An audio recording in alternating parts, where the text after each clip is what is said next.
Oke, halo semuanya. Sebelumnya perkenalkan gue Gilbert, atau biasa dipanggilnya Gibe, Ilmu Ekonomi 2018, dan pada kesempatan kali ini gue bakal ngajarin untuk studi pembahasan soal untuk mata kuliah pengantar ekonometrika. Nah, tapi mungkin sebelum gue mulai, gue mau agak sedikit disclaimer di sini untuk soal yang gue pakai. Gue nggak pakai yang semester ganjil, tapi gue pakainya yang semester genap karena biasanya untuk soal pada pengantar ekonometrika itu akan sedikit berbeda uh, kalau seandainya ditujukannya untuk mayoritas yang ada anak IE dan juga yang non IE. Nah, karena kebetulan ini juga pakainya silabus baru, di mana silabus baru ternyata pengantar EMET itu uh, kebanyakan mayoritas anak IE dapatnya di semester ganjil, bukan lagi di semester genap, jadi gue menyesuaikan. Makanya gue pakainya soal terbaru di sini adalah soal UTS untuk pengantar EMET genap 2020-2021. Jadi yang semester kemarin. Nah, mungkin teman-teman nanti untuk yang mau ngelihat soft filenya ini, itu nanti boleh ngecek aja ya, nanti di Bitly gue, Bitly GB Education. Oke, langsung aja mulai. Mungkin untuk video kali ini gue bakal ngejelasin dulu untuk soal nomor satu. Untuk yang mau baca dulu boleh di pause, untuk yang udah boleh dilanjutkan. Nah, untuk di soal nomor satu kita dihadapkan di mana di sini ada beberapa variabel-variabel dalam menentukan nilai tukar. Jadi ada nilai tukar rupiah, pertumbuhan ekonomi dunia, nilai ekspor, impor, dan keseimbangan perdagangan. Nah, di bagian A kita ditanyakan, kira-kira kalau keseimbangan perdagangan adalah selisih antara ekspor dan impor, coba buatkan persamaan identitasnya dan coba buatkan model ekonometrikanya. Nah, berarti di sini untuk V4 dan V5 ini bisa kita gabung. Di mana ini digabung ke dalam V6. Di mana kita udah tahu berarti identitasnya adalah V6 itu merupakan nilai dari V4 dikurang dengan V5 atau ekspor dikurang dengan impor. Nah, selanjutnya untuk modelnya sendiri biasanya kan kita akan bentuknya dalam bentuk Y sama dengan beta 0 ditambah dengan beta 1 ditambah dengan X1 ditambah dengan beta 2 X2 dan seterusnya tergantung dari berapa variabel yang kita punya. Nah, kebetulan di sini karena V4 dengan V5 itu sebenarnya sudah tergabung dalam V6, jadi kita tidak perlu untuk repot-repot menuliskan juga V4 dan V5. Jadi untuk modelnya sendiri, kita cukup nilai tukar sama dengan beta 0 tambah beta 1 V2 atau pertumbuhan ekonomi Indonesia ditambah beta 2 dari V3, ini untuk pertumbuhan ekonomi dunia, dan beta 3 dari V6. Di mana V6 ini sudah mencakup keseimbangan perdagangan. Jadi ekspor dan impor sudah termasuk ke dalamnya gitu. Dan terakhir kita tutup dengan tambah nilai error. Nah, kalau teman-teman lihat di sini diperhatikan baik-baik, di sini ada unsur i untuk setiap variabelnya. Jadi ada subscript i. Nah, ini sebenarnya dimaksudkan untuk menunjukkan bahwa nilainya akan berbeda-beda tergantung dari observasi yang kita miliki. Gitu. Jadi itu sebenarnya cukup krusial juga untuk tetap kita masukkan. Nah, lanjut ke bagian B-nya. Di bagian B-nya kita ditanyakan, kira-kira dalam model ekonometrika yang disusun, kan terdapat nilai error. Nah, error itu apa sih sebenarnya? Jadi, dan juga jelaskan kenapa model ekonometrika itu harus ada error. Nah, balik lagi ke definisi dari pembuatan model, gitu. Nah, di mana kan sebenarnya pembentukan model ekonometrika itu tujuannya adalah kita ingin memprediksi dan juga menggambarkan kondisi yang sebenarnya. Nah, tapi masalahnya adalah kondisi yang sebenarnya itu jauh lebih kompleks dari apa yang kita bayangkan. Dan persebarannya juga itu tidak bisa dengan gampang kita prediksi. Nah, tujuan dari kita melakukan model ekonometrika dalam tanda kutip adalah kita ingin untuk membuatnya menjadi lebih sederhana ke dalam model yang lebih sederhana. Nah, tentunya kalau kita ingin membuat jadi lebih model yang lebih sederhana, berarti itu datang dengan beberapa konsekuensi, di mana salah satu konsekuensinya adalah berarti akan ada nih beberapa kondisi di mana akan terdapat nilai error atau nilai perbedaan antara data yang kita punya terhadap dengan model yang ingin kita prediksi. Gitu. Nah, itulah yang kita maksud dengan error. Jadi kalau kalian lihat di sini mungkin gue masukinnya ada kurva. Di sini titik-titik itu menunjukkan tentang data-data yang kita miliki gitu. Dimana sedangkan tren yang ingin kita bentuk dari titik-titik tersebut tergambar dari PRF dan juga SRF. Ini population regression function dan juga sample regression function gitu.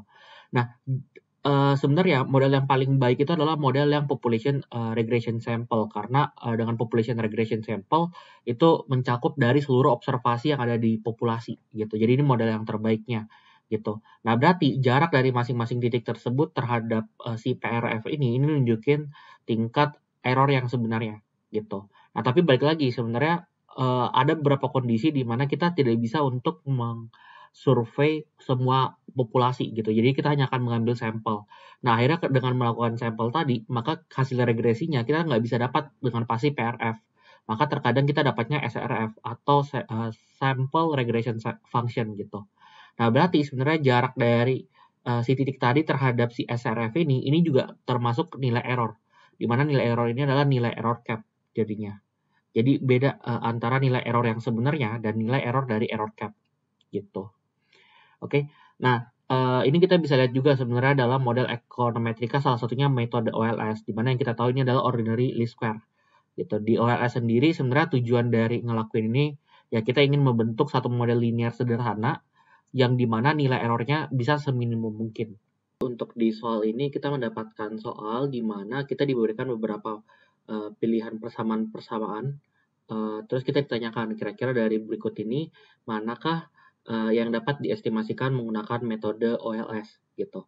Nah, yang harus kita garis bawahi di sini adalah kalau seandainya kita ingin memastikan apakah persamaan tersebut bisa untuk dilakukan OLS atau tidak, kita harus menjamin di mana mereka itu bisa untuk memenuhi atau ya dalam tanda kutip bisa lah untuk memenuhi persyaratan-persyaratan awal dari asumsi-asumsi klasik yang dimiliki oleh OLS gitu. Nah, di sini yang mau gue point out untuk persamaan ini berarti soal ini menitik beratkan tentang kira-kira manakah berikut ini yang setidaknya memiliki minimal satu variabel eksogen, satu variabel endogen, ataupun dia juga sifatnya linear in parameter. Ingat ya, linear in parameter. Di mana yang dimaksud dengan linear in parameter itu adalah kondisi di mana nilai parameternya itu memiliki pangkat yang sama, yaitu sebesar pangkat 1. Gitu. Jadi kalau kita lihat yang di persamaan yang pertama dulu nih, persamaan pertama itu adalah YT sama dengan alfa tambah beta XT ditambah UT. Nah, kita bisa pastikan di sini bahwa dia linear in parameter. Kenapa? Karena parameter yang dimiliki yaitu alfa dan beta memiliki pangkat yang sama, setara, yaitu sebesar 1. Maka persamaan yang ini tergolong sebagai yang bisa kita kategorikan OLS juga. Persamaan yang kedua, walaupun sekilas seolah-olah tidak OLS, tapi sebenarnya ini OLS. Kenapa? Karena kalau kita perhatikan baik-baik, kita coba melakukan logaritma natural ke kedua sisi. Oke, kalau kita ngelakuin logaritma natural ke kedua sisi, sorry ini mungkin gue copy ke sini. Jadi kita punya YT sama dengan E pangkat alfa XT dikali beta dikali E pangkat UT. Oke, coba kita bikin jadi len di kedua sisi. Berarti kita akan dapat len YT, sedangkan di sini kita akan dapatnya len E pangkat alfa, XT pangkat beta, dan E pangkat UT. Gitu. Oke, nah sedangkan kalau yang perkalian kan dalam logaritma itu bisa kita pecah jadi penjumlahan. Ya nggak? Berarti jadinya len E pangkat alfa ditambah dengan len XT pangkat beta ditambah dengan len E pangkat UT gitu. Dimana kalau dia jadi len E ada pangkatnya bisa gue majuin ke depan. Jadi sisa len E coret jadi 1 gitu. Jadi sebenarnya ini sama aja dengan A ditambah ini pangkat B-nya bisa kita majuin pangkat beta. Jadi beta dikali len XT ditambah, nah ini juga bisa kita majuin, berarti jadinya UT gitu. Nah, maka kita akan dapat persamaannya jadi seperti ini. Nah, kalau kita perhatiin, alfa dan betanya juga memiliki pangkat yang sama, yaitu sama-sama sebesar 1. Jadi ini juga termasuk linear in parameter, dan ini possible aja untuk tetap dilakukan. Walaupun mungkin YT dan XT-nya dalam bentuk logaritma. Oke. Nah, lanjut yang persamaan ketiga. Nah, problemnya di sini yang ketiga, di mana fungsinya itu adalah YT sama dengan alfa tambah beta kali gamma kali XT tambah UT. Nah, walaupun sebenarnya ini alfa pangkat 1, beta juga pangkat 1, gamma juga pangkat 1, tapi beta dengan gamma di sini posisinya adalah perkalian.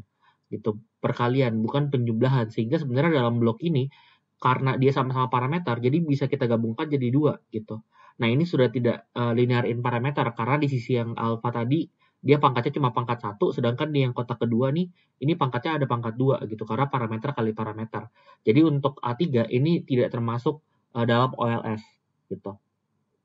Nah, terus yang keempat bentuknya adalah ln YT sama dengan alfa tambah beta kali ln XT tambah UT. Nah, ini sama aja sebenarnya dengan persamaan kedua. Cuman bentuknya aja lebih sederhana. Berarti persamaan keempatnya ini tetap benar ya. Gitu. Dia sama-sama linear in parameter. Nah, terus habis itu yang ke A5. A5 di sini kita dapat YT sama dengan alfa tambah beta kali XT tambah XT kali ZT tambah UT gitu.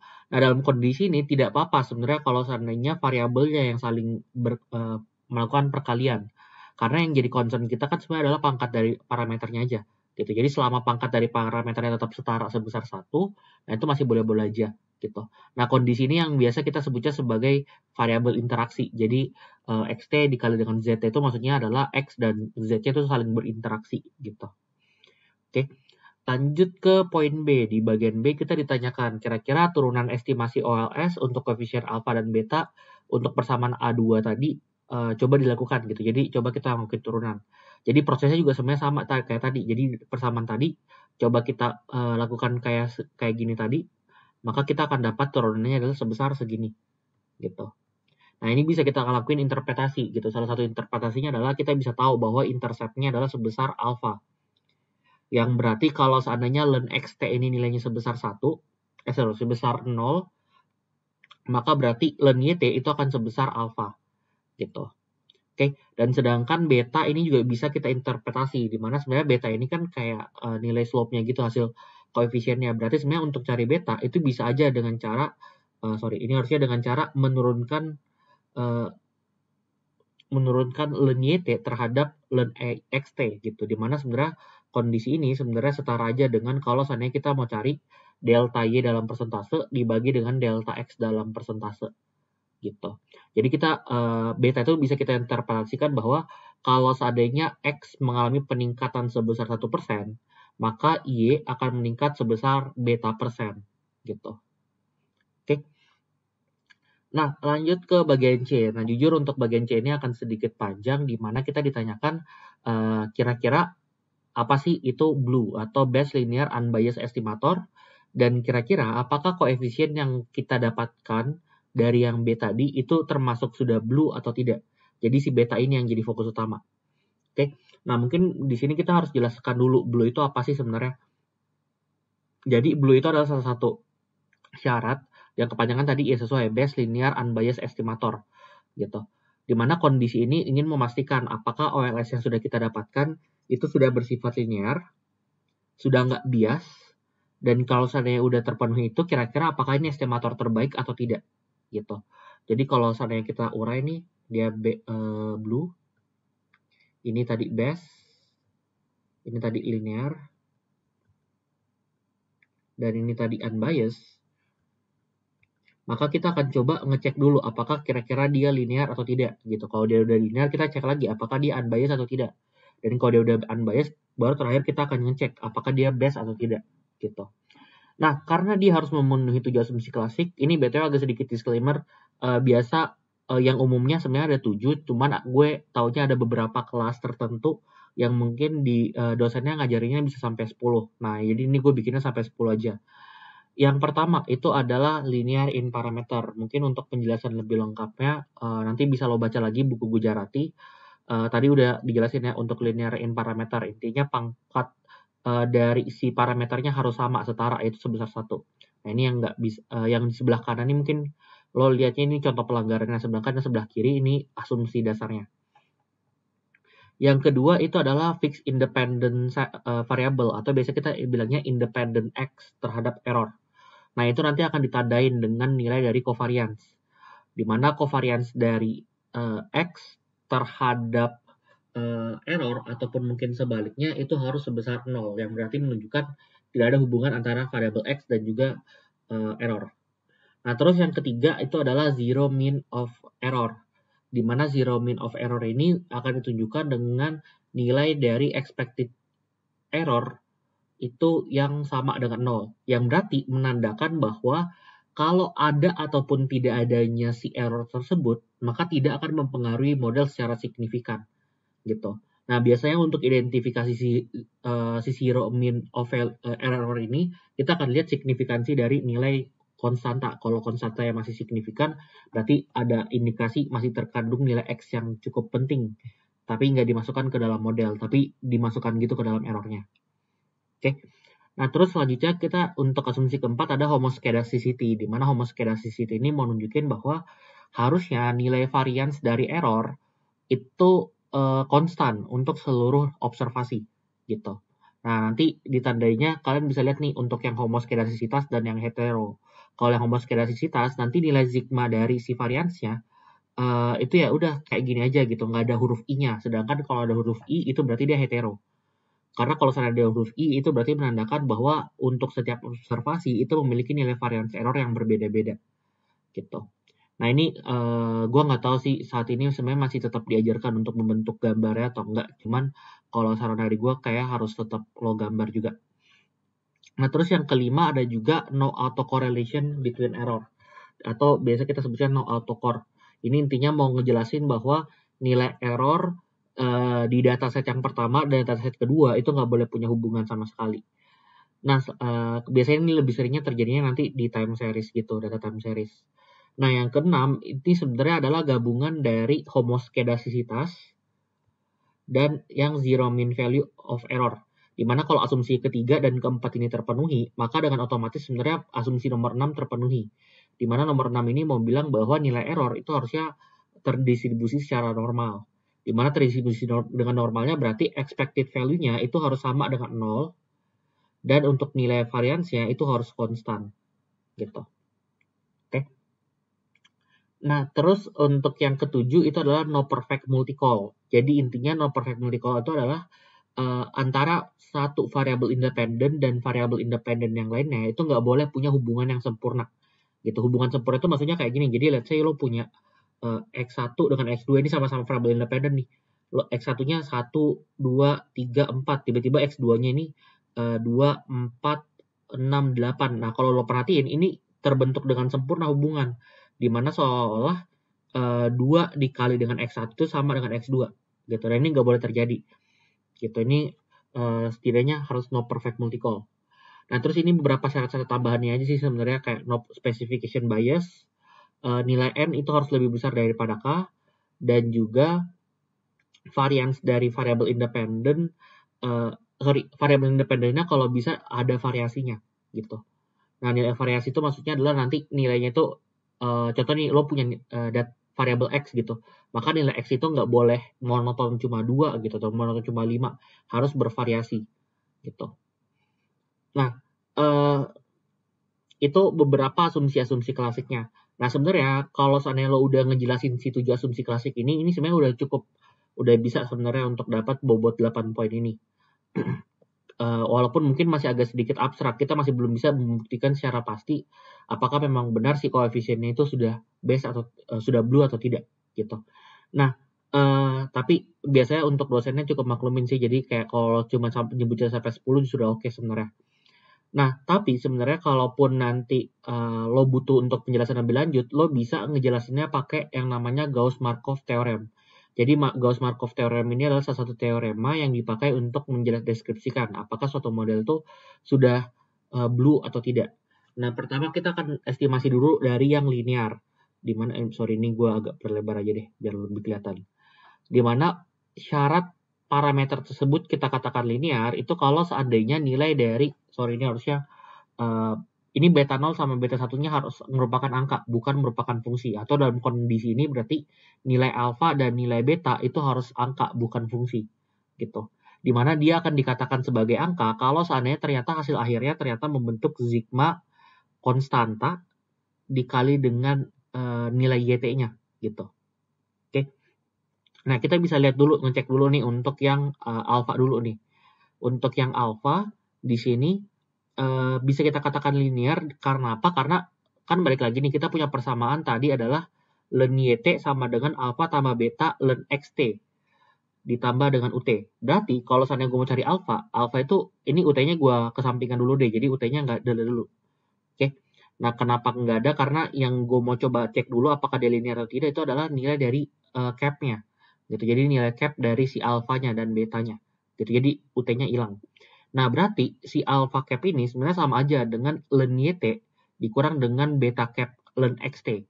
Di mana untuk ln YT dan ln XT ini adalah nilai rata-ratanya. Makanya ada barnya gitu. Nah, untuk kondisi ini kita akan asumsikan dulu bahwa nilai dari beta cap dikali dengan ln xt rata-rata itu nilainya merupakan suatu konstanta gitu. Jadi sudah pasti merupakan suatu angka, bukan merupakan suatu fungsi. Oke. Nah, berarti untuk bisa memastikan bahwa alpha cap ini adalah suatu angka, bukan fungsi, kita hanya cukup fokus sekarang ke ln yt cap mini. Ln yt cap, ln yt bar gitu. Dimana karena dia rata-rata, berarti kan bisa aja nih untuk ln y observasi 1 ditambah dengan ln y observasi kedua, udah sampai seterusnya sampai ln yn, berarti sampai observasi ke n, itu baru kita jumlahin dulu, baru kita bagi dengan jumlah observasi yang kita punya, biar kita dapat rata-ratanya. Maka kita akan dapat berarti 1 per n itu dikali dengan sigma ln yt gitu. Oke. Nah, karena n ini sudah kita tentukan dari awal, kita akan mengobservasi berapa orang, maka berarti 1 per n itu sudah pasti merupakan konstanta dong. Ya enggak? Sudah pasti merupakan KT. Gitu. Maka kita akan dapat KT dikali dengan sigma ln yt. Gitu. Nah, berarti sebenarnya kalau seandainya KT ini gue masukkan ke dalam sigma, maka gue akan dapatnya kayak gini ya. Ini harusnya sigma KT ln yt. Gitu. Tapi biasa gue singkatnya jadi kayak gini aja. Gitu. Nah, kondisi inilah yang kita sebut sebagai dia linear in parameter. Gitu. Jadi udah kebukti. Nah, terus habis itu kita akan lihat lagi apakah dia linear untuk beta. Gitu. Dimana kita tahu nih untuk rumus mencari nilai beta itu sebenarnya kan adalah sigma x dikurang dengan x bar dikalikan dengan y dikurang dengan y bar dibagi dengan sigma x dikurang dengan x bar pangkat 2. Oke, ini kan rumus untuk mencari beta. Nah, tapi berarti untuk diadopsi di sini ya bentukannya jadi kayak gini, gitu. Dimana kalau kita singkat, ini gue ngasumsiin dulu ln xt dikurang dengan ln x bar itu sama dengan xi dan y-nya juga kayak gitu, biar mempermudah aja proses pencariannya. Oke, nah kalau kita udah dapet kayak gini nih, berarti kan sebenarnya bisa dong kalau misalnya gue bilangnya sigma xi dibagi dengan sigma xi kuadrat dikali dengan sigma yi, hasilnya setara dengan beta cap, gitu. Nah, di sini gue akan punya asumsi juga bahwa KI itu akan sama dengan 1 per sigma XI. Gitu. Jadi penyebelahan dari nilai, bukan sigma, penyebelahan dari XI itu akan mendekati suatu angka tertentu karena dia konvergen. Karena kan kalau 1 per sesuatu itu semakin lama dia semakin konvergen. Dan berarti semakin lama dia akan mendekati suatu nilai yang gue sebut sebagai KI. Gitu, atau konstanta I gitu.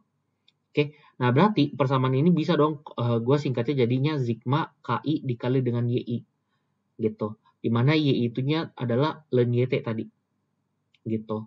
Nah berarti secara nggak langsung kita akan dapat di sini bahwa nilai beta itu juga adalah linear gitu. Nah habis itu kalau udah nentuin apakah dia linear atau tidak, baru kita akan nentuin apakah dia unbiased atau tidak gitu.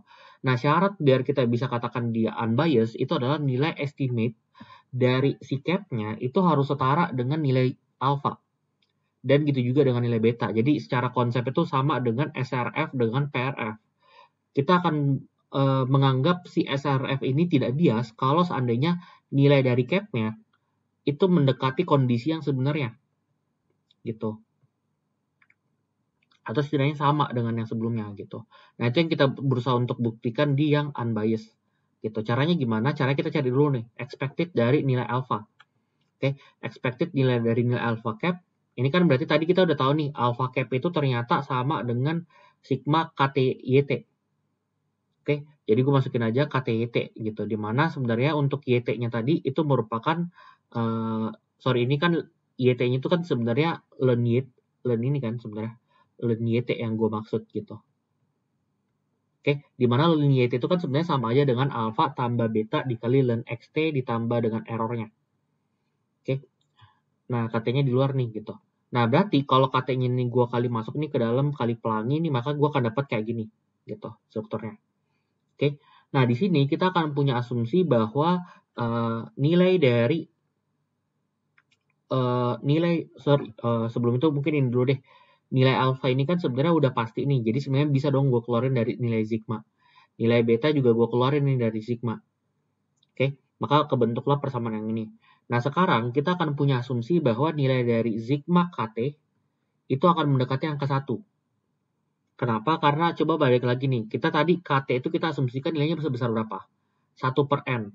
Ya nggak? 1 per N. Nah, jadi jadi lo bayangin nih, ada 1 per N ditambah dengan 1 per N sampai seterusnya. Sebanyak jumlah observasi yang kita miliki. Sebanyak N gitu. Berarti kalau kita jumlahin, ya totalnya berarti 1 per N dikali dengan N. Ya nggak? Sebesar 1. Maka berarti sigma KT sekarang nilainya akan sebesar 1. Makanya di sini gue substitusiin jadinya sebesar 1.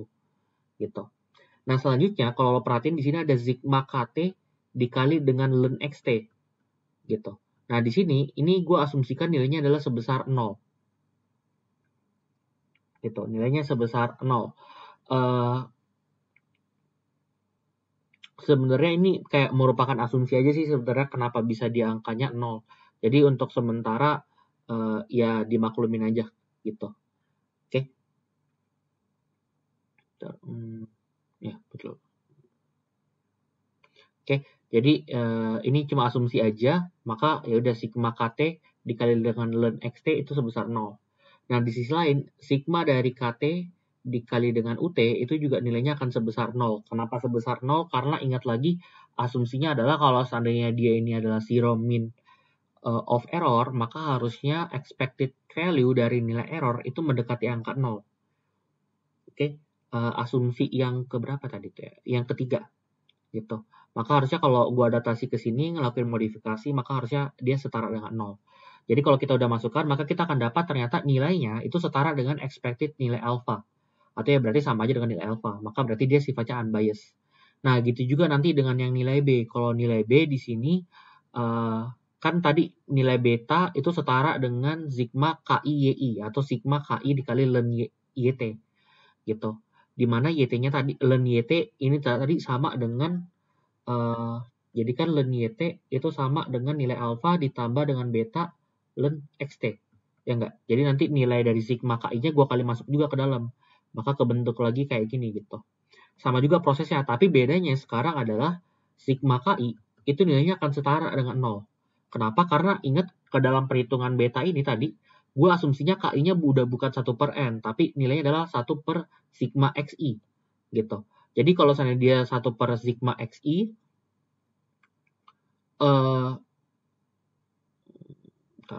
ya sigma XI, terus di sini gue mau carinya sigma KI gitu, jadi kayak N per sigma XI, semakin lama nilainya, kayak gini, 1 per sigma XI gitu, jadi semakin gue tambah di bawahnya semakin besar gitu.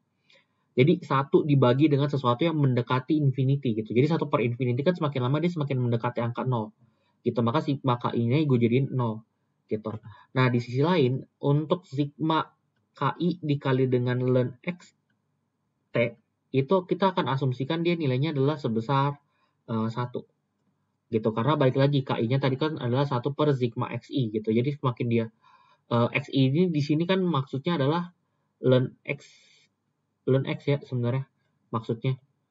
Tapi ini gue persingkat aja jadinya gue tulisnya cuma sigma XI gitu. Nah, tapi sebenarnya nilainya semakin mendekati sana gitu. Jadi sebenarnya 1 per ln XT dikali dengan ln XT gitu. Jadi saling coret jadi nilainya sebesar 1 gitu. Nah, di sisi lain juga sama untuk sigma KI dikali dengan UT ini kita akan anggap sama dengan 0 karena asumsi ketiga kita ngerasanya tuh benar gitu.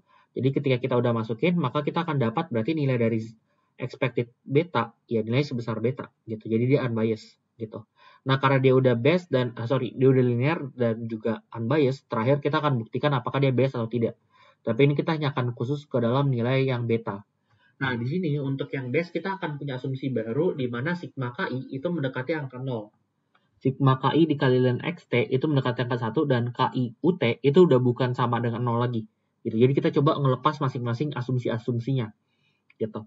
Nah, ternyata ketika kita udah buka nih asumsi-asumsinya, maka kita akan dapat nih expected dari beta cap itu ternyata sama dengan beta dikali dengan sigma KI UT. Gitu. Nah, karena gue mau dapat estimator yang best, maka gue akan harus pastikan bahwa nilai variance dari nilai yang gue dapat itu bisa sekecil mungkin. Oke, nilai variance yang gue dapat itu bisa sekecil mungkin. Karena kan balik lagi OLS gitu. Nah, berarti sebenarnya kalau misalnya gue punya beta cap sama dengan beta ditambah dengan sigma KI UT, gue harus cari dulu nih nilai errornya. Dimana kan sebenarnya nilai errornya itu adalah nilai dari si beta cap dikurang dengan nilai beta yang sebenarnya, gitu.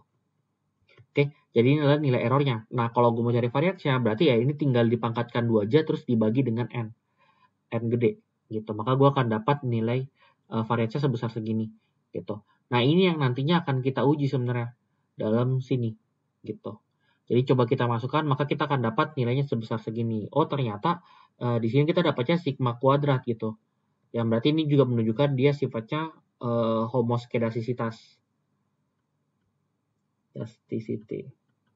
Gitu. Dan ini juga sekaligus nunjukin bahwa semakin besar nilai observasi yang kita tambahkan, maka semakin kecil juga nilai varians yang bisa kita dapatkan, dan berarti nilai estimator kita itu semakin best. Gitu. Jadi sebenarnya untuk asumsi ini udah terpenuhi. Gitu. Nah, jadi sebenarnya mungkin gue jelasin dikit aja, di mana di sini intinya adalah kita ada penelitian gitu, bahwa sebenarnya mau ngelihat apakah kira-kira dosen-dosen atau guru-guru yang good looking gitu, itu bisa dapat potensi course eval yang lebih tinggi atau enggak gitu, di mana course eval itu kayak evaluasi pengajarannya mahasiswa ke dosen gitu. Nah, dari skala 1 sampai 5, di mana 1 itu sangat tidak memuaskan, 5 itu sangat puas gitu.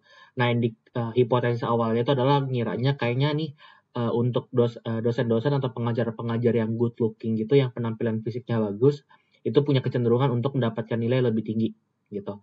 Nah, di soal nomor 1, untuk part yang pertamanya kita dapat screenshot statanya, di mana hasil regresinya di sini kalau kita perhatiin dia hanya meregresikan course eval terhadap beauty. Jadi kayak beauty-nya ini jadi variabel independennya gitu terhadap course eval. Jadi cuma 1. Terus kita ditanyakan, kira-kira coba berikan dulu komentar tentang koefisien dari beauty tadi, dan kira-kira estimate efek ini tuh apakah lebih besar atau lebih kecil sih? Kira-kira lo kalau bilang lebih kecil atau lebih kecil, standarnya apa? Dan yang terakhir kita ditanyain juga kira-kira slope-nya ini signifikan atau enggak. Pertama, kita disuruh untuk ngasih tahu ininya dulu, komentar dulu gitu. Berarti kita diminta untuk coba interpretasikan dulu. Nah, dari sini kan berarti model yang bisa kita susun adalah berarti course eval itu sama dengan nilai alfanya atau sama dengan nilai konstantanya 3,99 sekian-sekian ditambah dengan koefisiennya 0,13 sekian-sekian dikali dengan beauty gitu. Nah, di sini berarti nilai dari ini adalah si estimate efeknya gitu. Dimana berarti kalau seandainya beauty-nya naik sebesar 1 poin, maka course eval-nya akan punya kecenderungan untuk naik sebesar 0,133 poin gitu. Oke. Nah, terus pertanyaan keduanya, apakah ini besar atau kecil? Nah, jujur untuk kondisi ini kita nggak bisa untuk mengatakan sebenarnya apakah dia lebih besar atau lebih kecil. Kenapa? Karena balik lagi nggak ada pembandingan yang nggak ada benchmark yang pasti untuk menentukan apakah itu lebih besar ataupun lebih kecil gitu. Bisa aja nih, mungkin kita ngelihatnya seolah sekilas dia 0,133 itu mungkin kita ngerasain cukup besar gitu. Tapi hati-hati, karena bisa aja ini dia besar atau kecil gara-gara ada yang namanya scaling-nya aja. Jadi kayak pemakaian skalanya aja gitu. Nah, itu yang ngebuat bisa jadi nilai koefisien itu nggak bisa kita langsung interpretasi secara langsung.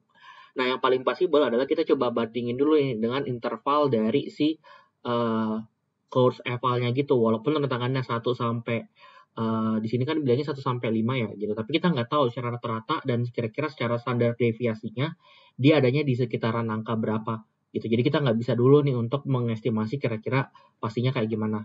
Dan yang terakhir, untuk tahu apakah dia signifikan atau enggak, kita bisa ngelakuin uji hipotesis, di mana H0-nya berarti betanya sama dengan 0, sedangkan HA-nya tidak sama dengan 0. Terus kita tinggal uji aja pakai testat. Kalau testatnya berarti nilai koefisiennya dibagi dengan nilai standar error, maka kita akan langsung bisa dapat nilai dari testatnya.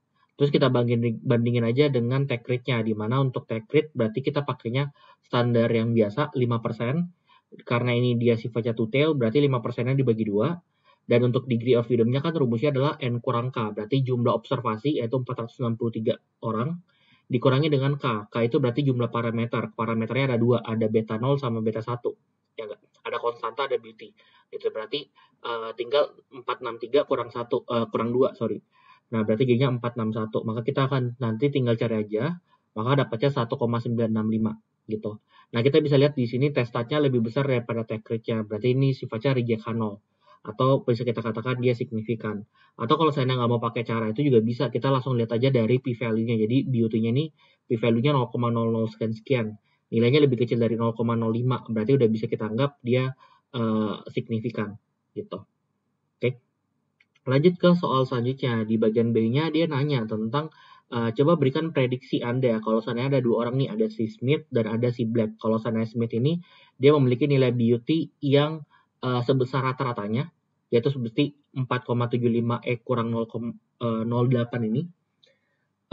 Dan kalau seandainya ada si Black, di mana Black ini punya nilai BUT ternyata sebesar satu standar deviasi di atas rata-rata sampel. Berarti kita tinggal jumlahkan aja rata-rata ditambahkan dengan standar deviasinya.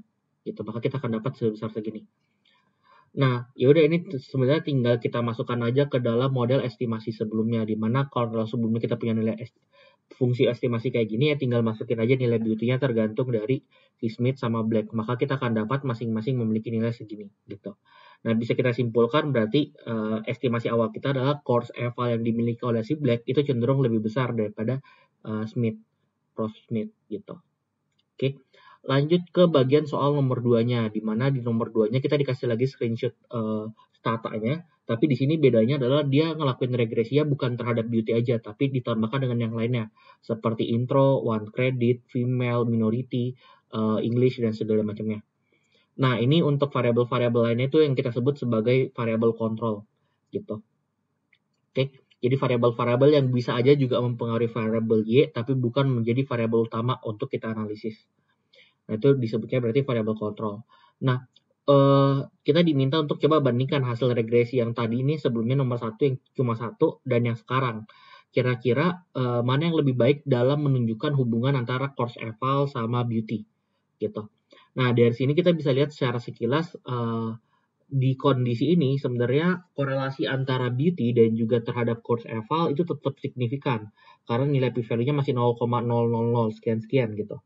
Dan nilai koefisiennya juga masih positif karena di sini 0,16561 gitu.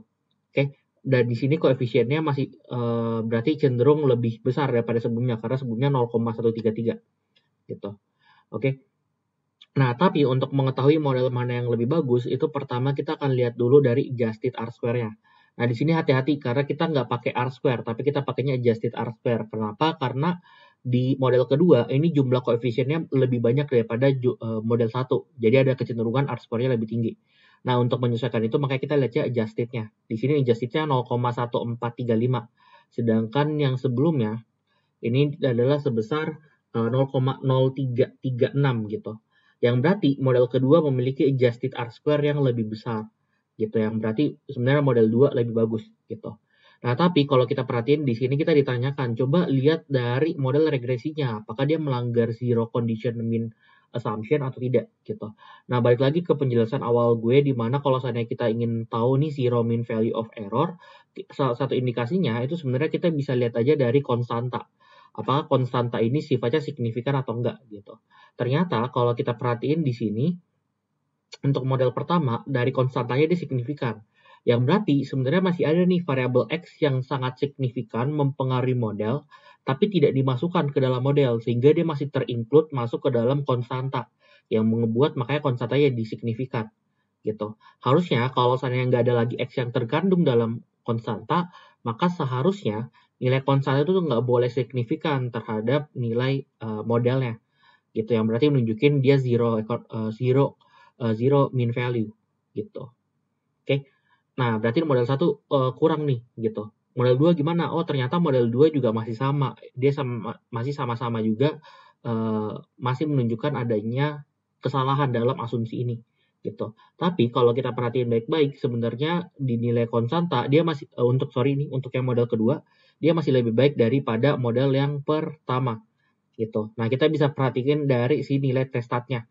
Nilai testatnya semakin lama semakin kecil. Yang berarti semakin lama dia akan semakin menuju ke tidak di reject gitu. Nah, ini kan sebenarnya masih kondisi reject. Nah, penurunan dari nilai testat pada konstanta ini berarti nunjukin untuk pelanggaran asumsinya itu semakin lama sudah mulai semakin berkurang gitu. Jadi walaupun tetap masih melanggar tapi dia setidaknya better lah gitu.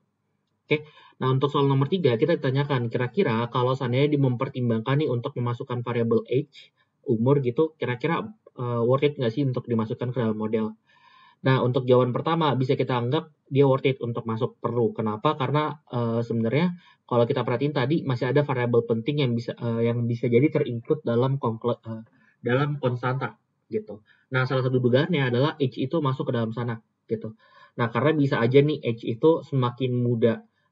Jadi ini bisa aja lo jelasinnya nanti pakainya ya pendekatan logika lo aja gitu. Jadi bisa aja lo bilangnya oke, kenapa age itu harusnya penting untuk masuk karena bisa aja nih semakin muda si dosennya, dia semakin mampu untuk berkomunikasi sebenarnya dengan mahasiswa. Jadi kayak mungkin dari jokesnya atau enggak mungkin dari bahasanya lebih relate gitu.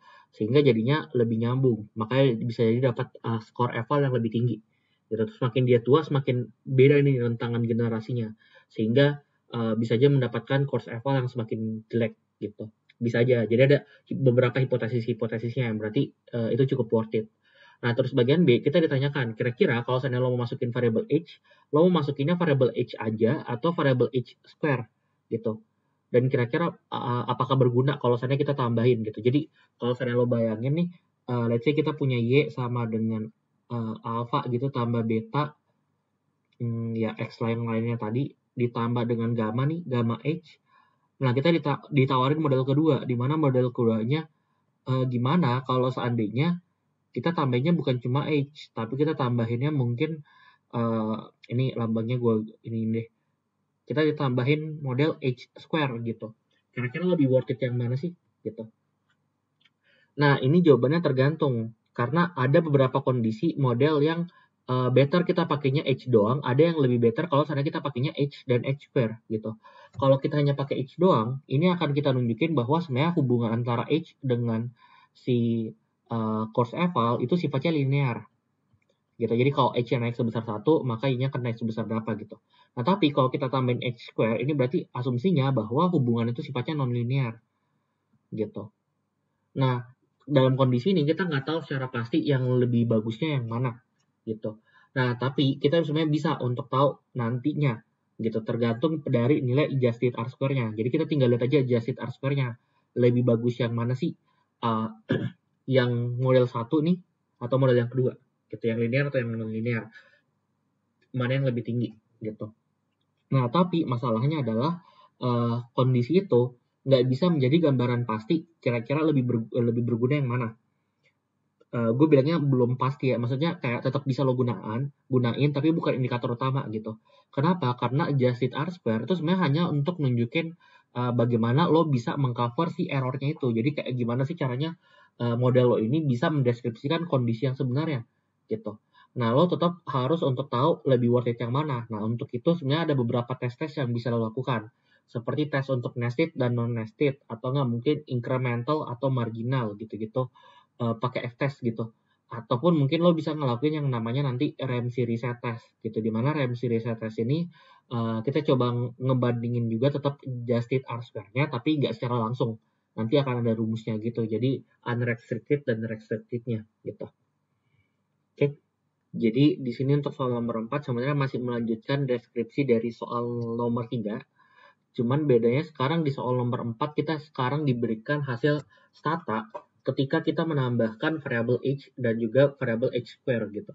Nah, sekarang di sini kita ditanyakan dulu untuk soal bagian pertamanya. Berdasarkan output ini berarti apakah terbukti bahwa H ini sifatnya mempengaruhi skor evaluasi atau tidak gitu. Nah, kalau kita perhatikan di sini sebenarnya variabel H dengan H square mereka memiliki nilai p-value yang lebih besar dari 0,05 gitu. Berarti nilai p-value-nya itu lebih besar dari 5% lah gitu. Nah, yang berarti menandakan sebenarnya variabel ini itu sifatnya tidak signifikan gitu. Nah, mungkin untuk yang lebih formalnya teman-teman nanti ketika ujian bisa untuk nulisnya seperti ini mungkin. Jadi H0 kalau seandainya koefisien dari si H-nya itu sama dengan 0 dan berarti HA-nya kalau seandainya dia tidak sama dengan 0 gitu. Terus nanti tinggal dibikin deh testatnya berapa. Ini cukup koefisien dibagi dengan standar error gitu. Nanti dapat test touch-nya, coba cari juga take rate-nya gitu. Tapi kalau sana agak kepepet juga, boleh aja langsung nulis aja p-value-nya berapa dan bandingin dengan nilai alfanya. Berarti bagian A selesai ya, karena dia tidak signifikan. Terus bagian B, kita ditanyakan, kira-kira dari model ini dan model yang nomor 3 sebelumnya, 3 bagian kedua yang ini nih, kira-kira sebenarnya model mana sih yang lebih bagus gitu. Nah, hati-hati, walaupun sekilas karena H ini tidak signifikan, tapi bukan berarti sebenarnya model ini kurang baik gitu. Balik lagi, untuk mengetahui model mana yang lebih baik, kita cukup melihat aja salah satu indikatornya dari adjusted R-square. Jadi kita lihat aja adjusted R-square-nya di sini 0,1424, sedangkan di model yang sebelumnya itu adalah 0,1435 gitu. Yang berarti di model yang ini jauh lebih baik model yang ketiga, model yang sebelumnya, model yang nomor 3 gitu. Karena adjusted R-square-nya lebih mampu untuk mendeskripsikan model tersebut gitu. Oke. Nah, tapi sebenarnya dugaan ini nggak selamanya benar juga. Jadi, lo bisa nambahin juga sebenarnya beberapa penjelasan lainnya seperti, oke nih mungkin kalau seandainya kita masukin variable age secara langsung kayak gini, memang menghasilkan adjusted R-square yang lebih rendah. Jadi seolah model ini kurang bagus. Tapi mungkin kita bisa mengakalinya dengan cara age ini kita integrasikan dulu dengan nilai beauty standar, baru nanti dari beauty standarnya mempengaruhi si course eval gitu. Jadi bisa aja nih pengaruh age terhadap course eval itu tidak terjadi secara langsung, tapi terjadi secara indirect. Gitu. Jadi sebenarnya ada efek endogenous di sana. Kenapa bisa kayak gitu? Karena ada kecenderungan di mana orang yang semakin berumur biasanya memiliki nilai beauty score yang lebih rendah. Gitu. Jadi sebenarnya bisa aja si age ini mempengaruhi si beauty score dulu, baru beauty score mempengaruhi si course eval gitu. Oke, nah tapi dalam konteks ini karena kita nggak ada informasi apa-apa, nggak ada tambahan ini, jadi tetap kita asumsikan seolah tetap langsung aja. Jadi dalam kondisi ini si model 3.2 tadi yang sebelumnya itu jauh lebih baik gitu. Oke. Nah, untuk soal yang kedua, kita ditanyain sekarang udah agak berbeda soalnya. Kita ditanyakan masih sambung sih, cuman lebih di-relate gitu. Jadi di FE sekarang kita diminta nih saran. Kira-kira perlu nggak sih ketika kita nyari dosen, kita masukin kriteria menarik secara fisik gitu. Nah, di sini asumsinya, ingat ya dalam tanda kutip asumsinya. Asumsinya bahwa pihak FE ini merasa bahwa evaluasi pengajaran yang baik dari mahasiswa itu akan mendongkrak popularitas dari FE. Jadi semakin tinggi eval score-nya tadi, maka sebenarnya popularitas FE semakin bagus. Nah, itu tujuan dari FE-nya gitu. Nah, tapi kita nggak dapat ngelakuin waktu untuk mencari data dulu gitu. Jadi kita hanya benar-benar pure dari si hasil studi tadi gitu. Nah, kira-kira rekomendasi lo gimana gitu. Nah, dari sini ya kita udah lihat sebenarnya dari baik model yang paling pertama, kedua maupun model yang terakhir, sebenarnya beauty score ini memiliki nilai p-value yang lebih kecil dari 0,05 yang berarti dia signifikan dan nilainya positif. Ya nggak? Berarti semakin good looking, semakin bagus juga course evalnya gitu. Nah, karena kita ada asumsinya tadi, maka berarti sebenarnya dalam kondisi ini secara nggak langsung bisa kita katakan iya benar bahwa sebenarnya kalau kita lihat sekilas kita jadinya butuh untuk memasukkan kriteria penampilan fisik gitu. Nah, tapi harus berhati-hati. Ingat ya ada kata tapinya, tapi harus berhati-hati dalam artian di sini belum tentu penelitian ini hasilnya benar gitu karena balik lagi ini sifatnya regresi jadi belum menunjukkan kondisi kausal. Oke, ada yang namanya efek kausal. Kalau efek kausal itu kita benar-benar udah bisa tahu apakah memang benar kenaikan beauty itu bisa betul-betul menyebabkan course eval mengalami kenaikan. Kalau kondisi ini kita baru melihat kayak oke nih ketika beauty score-nya naik, maka course eval-nya juga naik. Kita baru bilang ada kondisi di mana mereka sama-sama mengalami kenaikan. Tapi kita baru bilang nih kalau seandainya si A mempengaruhi B gitu. Oke, dan di sisi lain sebenarnya ini juga masih belum bisa kita katakan valid juga karena sifatnya masih bias. Dalam artian biasnya ya tadi dia masih melanggar salah satu asumsi klasik gitu yaitu zero mean value of error gitu sehingga masih ada peluang di mana nilainya justru tidak valid gitu. Jadi bisa aja penemuannya juga salah gitu. Jadi sebenarnya kriteria menarik dari secara fisik belum tentu secara 100% bisa mendongkrak tadi popularitas di FE gitu. Oke. Nah, sekian sebenarnya untuk video kali ini. Thank you udah nonton. Kalau seandainya ada yang mau ditanyakan lebih lanjut tentang pengantar ekonometrika, feel free buat chat gue aja. Ya, semoga nanti bisa gue bantu jelasin lebih detail lagi sebenarnya. Oke, see you semuanya. Good luck buat UTS-nya.